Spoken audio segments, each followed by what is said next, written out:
Spare a coin for the uncle.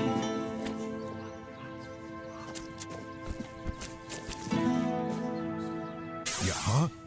Ah, yes. Yes, now I remember. I remember it all. On the 14th day of the month of Oak, a procession dressed in red passed through. They dragged people from their homes. Eventually they came for us as well. Me and my Brianna, our possessions. They took everything. Took it all for themselves. Now, I have nothing left. I'm just a poor man. Please, save me. Please.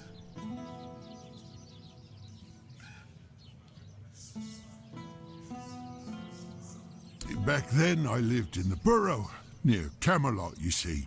I was there when the priests came with a crowd of penitents, dressed in robes made of parchment laden with the word.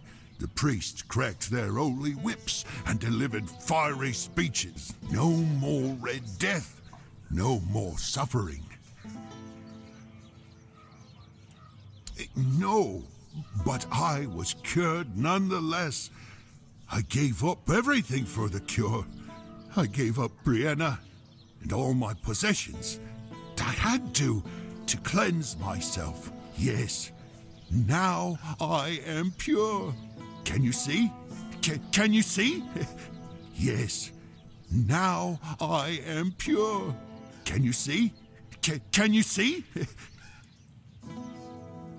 Thank you. Thank you.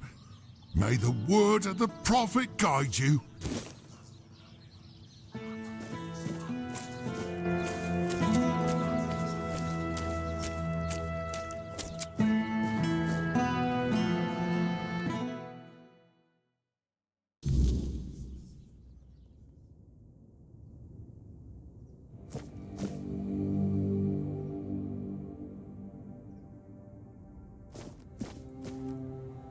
Welcome to Grail's bookshop. No reading without buying. And if you're here for porn, kindly leave before you start.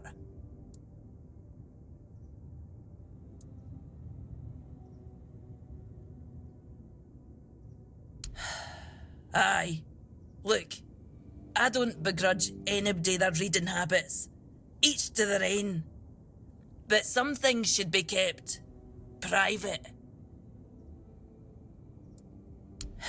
Aye. Not only can I read, I can even make recommendations. Imagine that.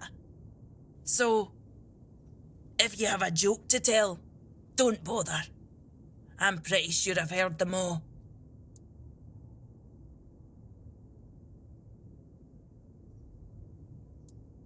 Perhaps it is.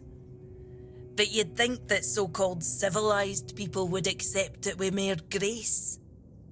Hearing the same crude comments over and over again makes me feel like I've never left the training grounds.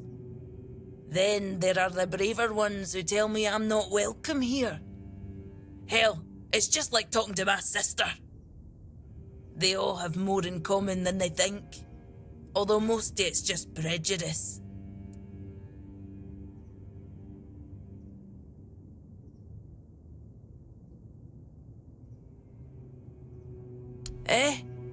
They're not all bad. I know it might sound like I was some poor, misunderstood girl with unusual interests, but that wasn't the case. I was a rightful member of the tribe, and believe me, I didn't get my name for nothing. My father made sure of it. I just wasn't my sister. Funnily enough, she was the one who saw it as a problem. Vran believed that my lack of ambition to be the top Voker warrior somehow made her look bad. Every time I went to the temple to read in peace, she was on my ass about it. Until one day, she yelled at me to either step up or get the hell out of her tribe. You can guess the rest.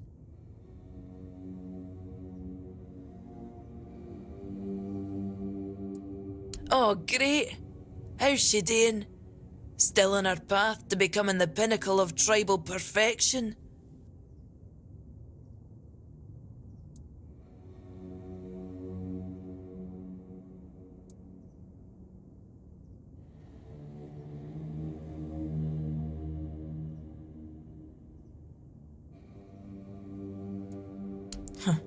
Of course she did. It doesn't surprise me that she decided to join a fanatic. Though it is amusing that she chose one capable of using compound sentences. She never believed in the power of words. But perhaps that's exactly why she ended up following a man who fed her beautiful lies. I am no sure. When they decide to kick you out and take your name, they make a whole ceremony of it. But I left pretty much the moment my sister stopped yelling. You don't have to be there for it though. Vran might have been pissed off enough to go through with it, so maybe. I don't really care.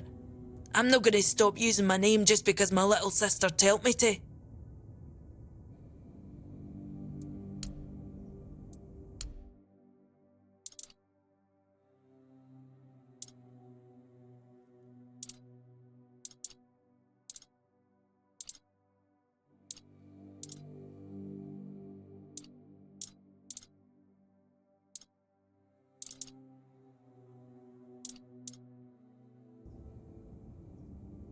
Hello again. If you need anything specific, feel free to ask. Oh, expecting a weein'? Congratulations. Lucky you. I don't think I've seen a newborn in Cunicht for as long as I've lived here.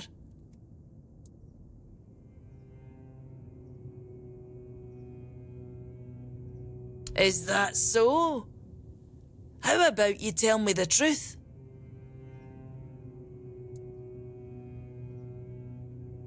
Oh, is it now? Well, well, well. And why can't he come home and buy it himself?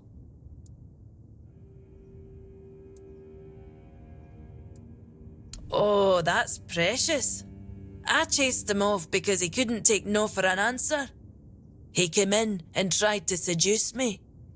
Told me he just loves to devour books. But he'd gladly do the same with me. Books, sure. Maybe for breakfast, to add variety to his military fare.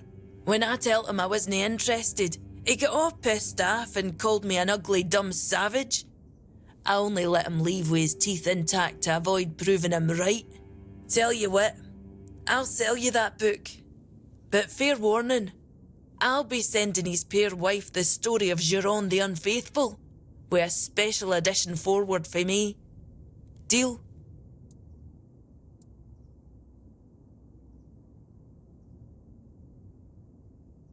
Ha! Pleasure doing business with you. I hope his wife won't go easy on him.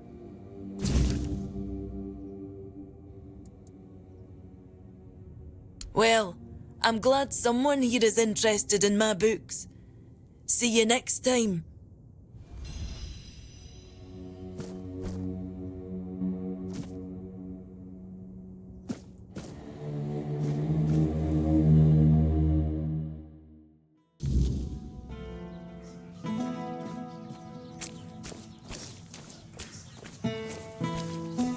You doing okay?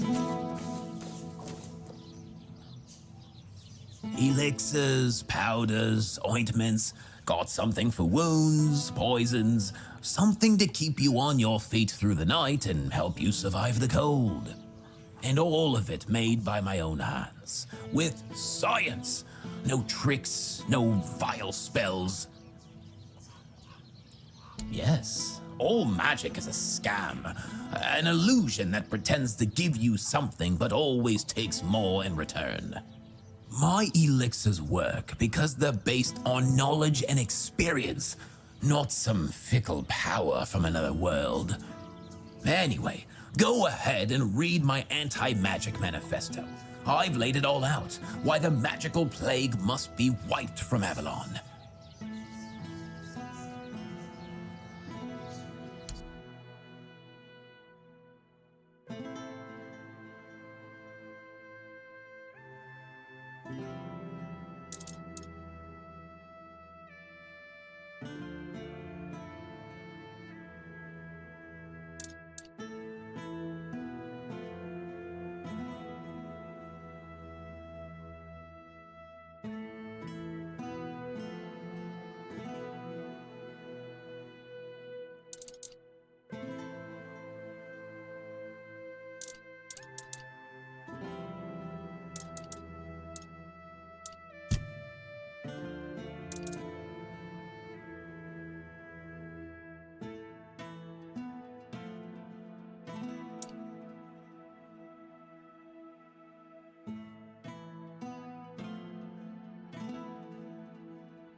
Always a pleasure to see you. Hello there. Looking for solid, affordable gear? You've come to the right place. Ah, but where are my manners? I'm Alwyn, and you, my dear stranger, look like you're in dire need of a resupply.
Always a pleasure to see you.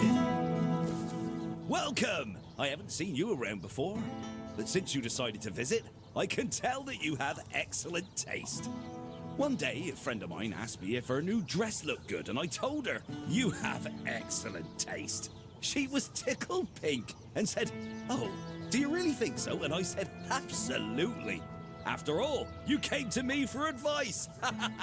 Now, let's get down to business. My name is Osmond. If you're in need of a bow or some arrows, I'm here to explain everything and offer you some advice.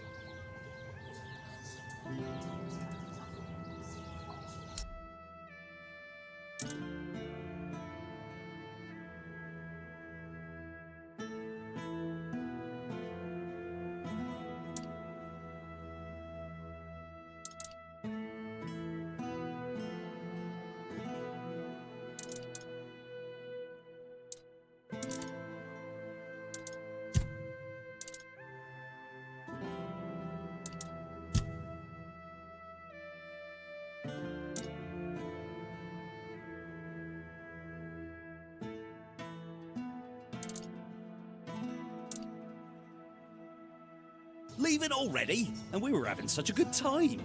See you later. Always a pleasure to see you.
Careful where you point that.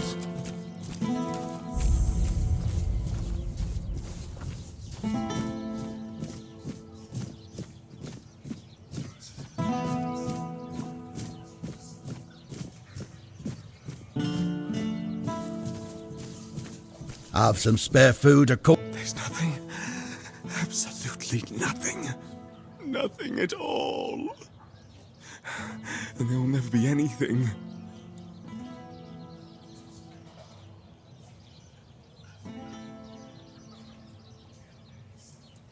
Gold. Ah, yes. Gold. The true nothingness.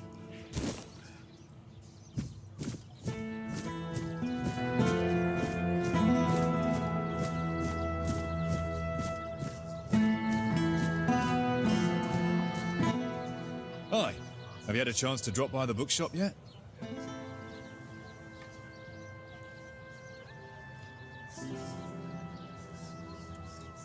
Oh, thank you.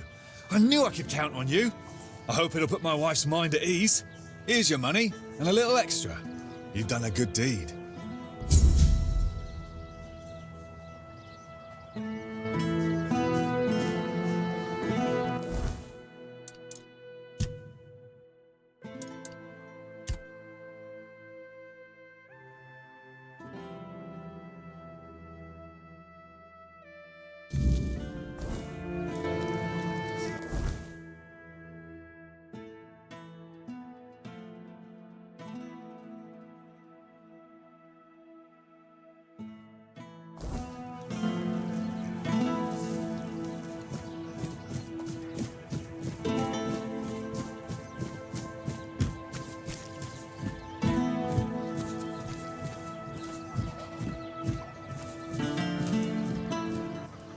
Ah, here's our troublemaker. You've really caused a stir around here with that spectacle in front of the Menhir. I had everything in order. The cart was ready, and people were all set to move to Camelot. But now, you appear out of nowhere, and suddenly a dying pile of stones lights up like a bonfire. That's bad. That's very bad. Firstly, because now I have to write yet another report to Camelot that we're going to be late, and that they need to send us even more supplies. Secondly, you've somehow reignited the Menhir, and this has reignited people's hopes that they can stay. And that's dangerous. And before you ask why it's dangerous, take a look around town. The recent Red Death outbreak took its toll. And I'm pretty sure things are just going to get worse and worse. But you should be thankful to them. Their hopes are the only reason we haven't locked you up for sabotaging our initiative.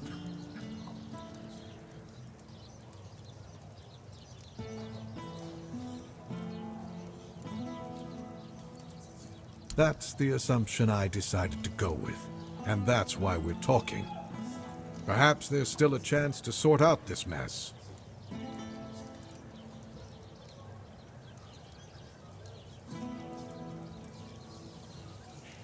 You can go tell Murig that your presence doesn't change anything about our deal, and that you are unwilling to help with his endeavors, whatever they may be.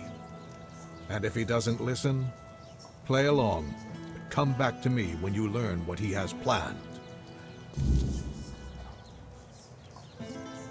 Isn't it obvious? For the safety of all the residents of Avalon. Only by gathering the Menhirs in one place and reigniting them will we be able to keep ourselves safe from the weirdness. Avalon's population has significantly declined over recent years. We're on the brink of extinction, damn it. That's why we need to stick together, to take care of each other. Only Camelot possesses the necessary infrastructure to establish the right conditions for its people. If they remain here, they will die, either from the weirdness itself or from the horde of monsters it spawns. And there aren't enough soldiers here for their protection. You must know that I didn't come here just to obey orders. I truly believe that this is the only way to save everyone on Avalon. Then at the very least, we'll have bought some time for those wiser than us to think of an alternative solution. Perhaps we will invade Tuathan, like in the glorious old days. Or perhaps someone will find a way to free the derelict fleet, allowing us return to the homelands. I don't know. But there's one thing I'm certain of, and I'll repeat it as often as necessary. Only by standing together can we overcome the weirdness. Scattering our people across the island is the worst solution, and it's a sure path to our ruin.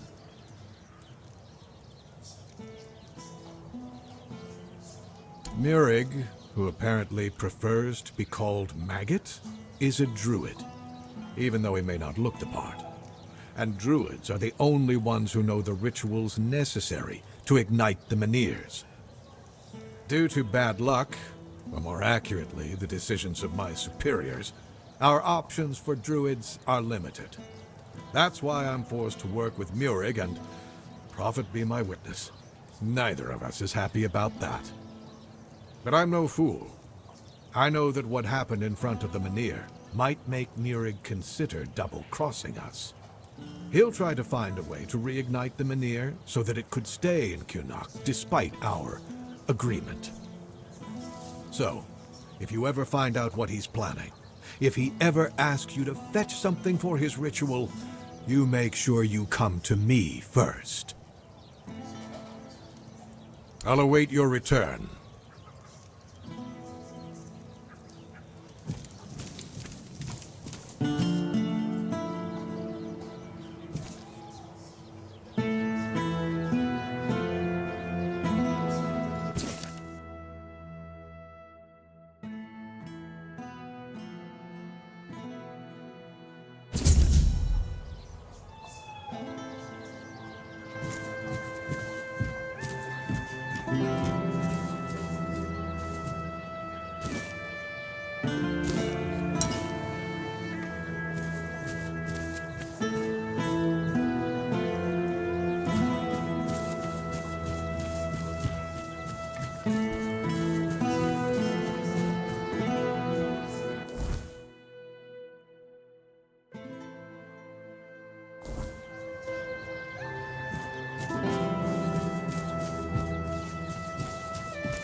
You are nothing but a peasant.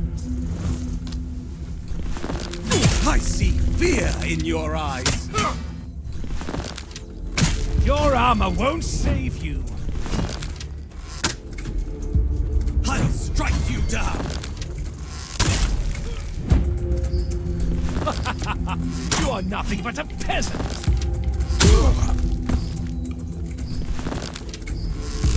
Show me what you are made of.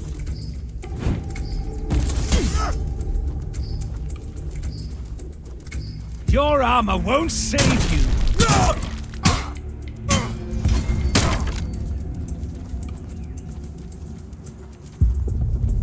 I'll strike you down.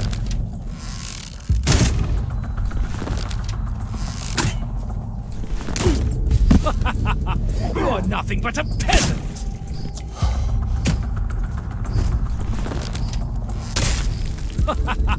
You are nothing but a peasant.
but a peasant!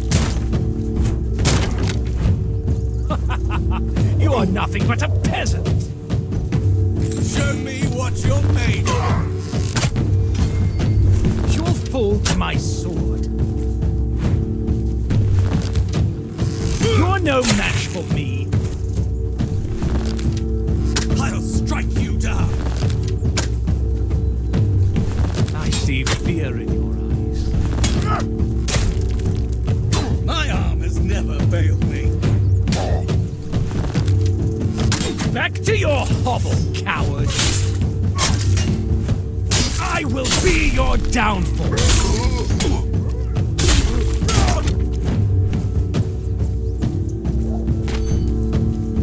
Your armor won't save you.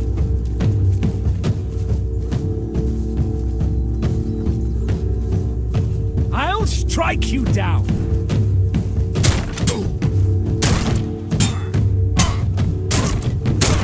Your armor won't save you.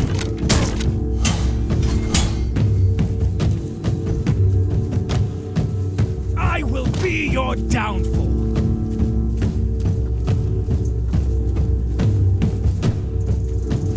Back to your hovel, coward!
Fertilizing the soil.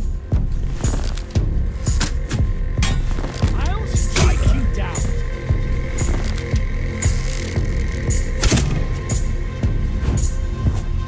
I see fear in your eyes.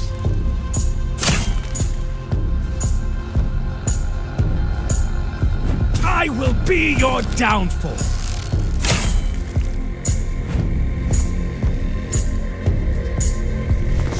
What you are made of.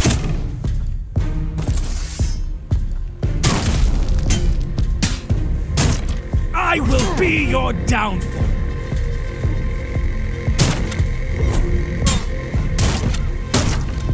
You'll fall to my sword.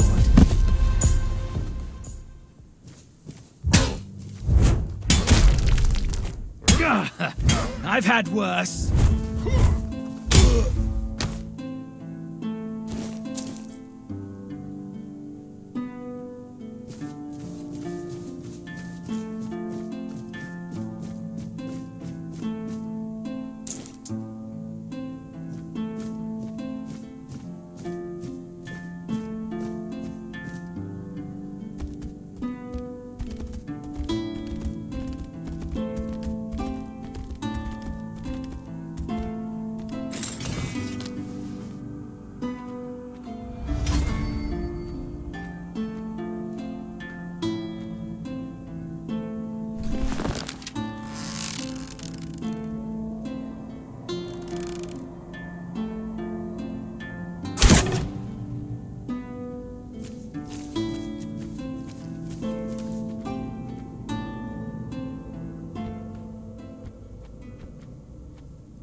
bit like a milkman.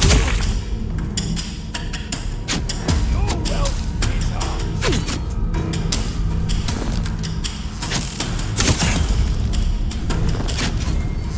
You're only making me angrier.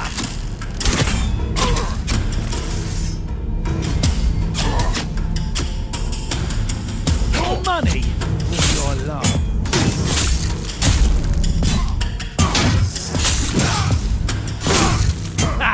That's what you got.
strike you down!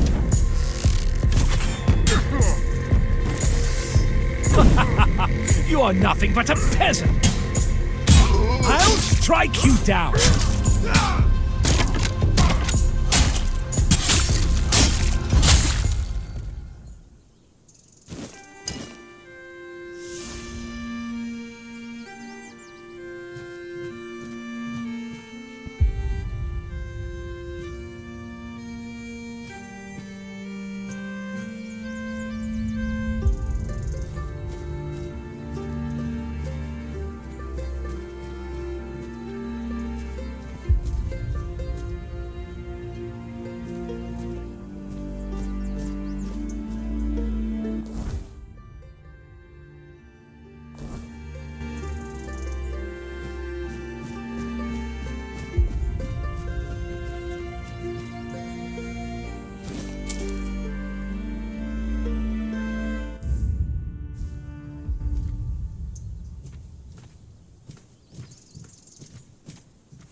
My sword!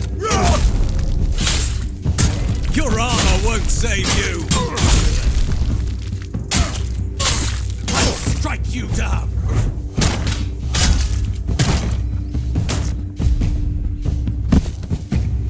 Show me what you're made of!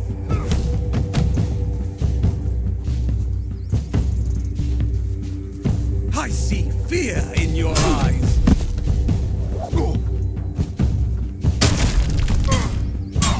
Back to your hovel, coward!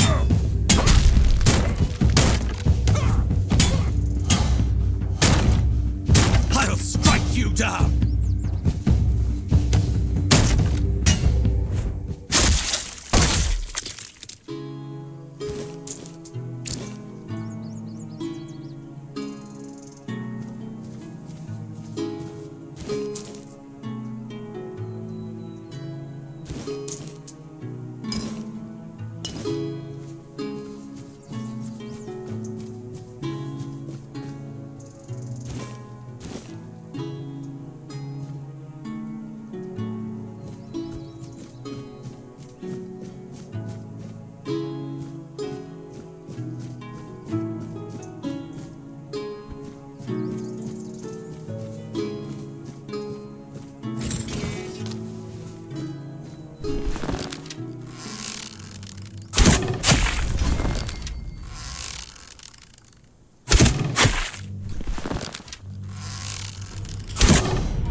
So, you finally arrived. Or is it the two of you? It's a pleasure to meet you. Call me Maggot. I don't like that other name Denholm and his men insist on using.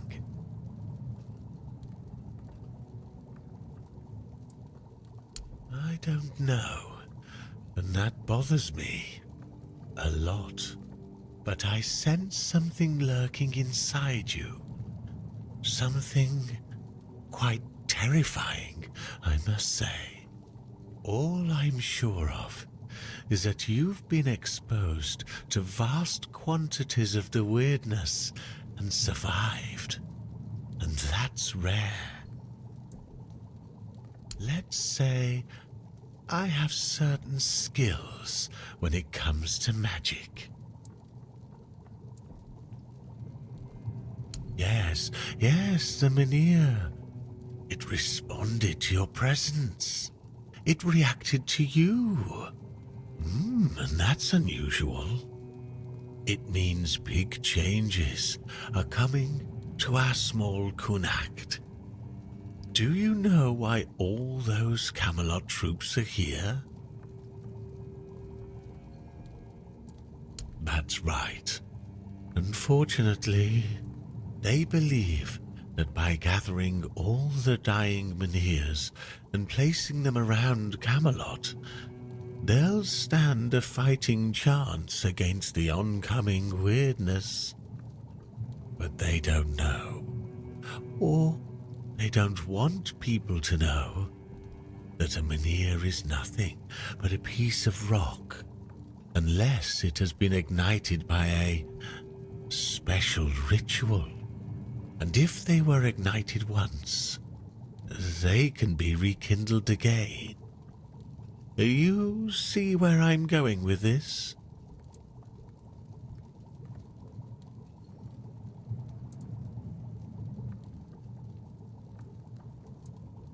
No. I want you to rekindle the Mynheer in Connacht. I'm too old to play a hero, but I can help you become one if you care about things like that. And I, for once, would like to stand on the right side of history.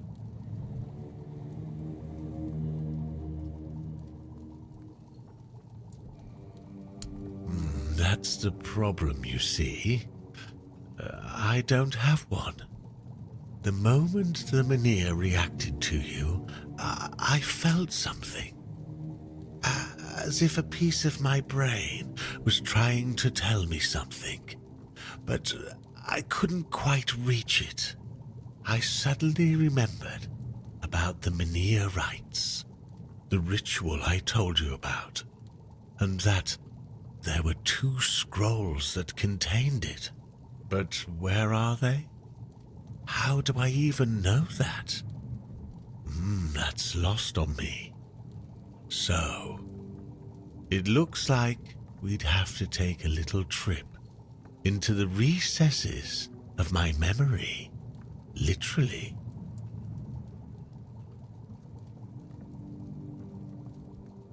Well, not literally. As entertaining as that sounds, you won't be dissecting me. I'm talking about a journey into the subconscious, not an anatomy lesson. Just a bit of mushroom potion and poof, you're on your way. Safest option we've got, relatively speaking.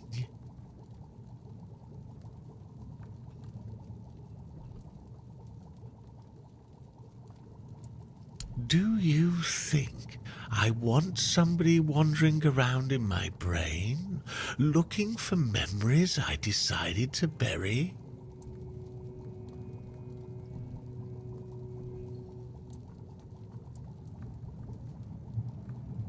Of course. Either way, we'd have to prepare a proper potion. So if you're used to thinking while on a walk, Then grab these along the way. In case you want to go along with my idea, of course.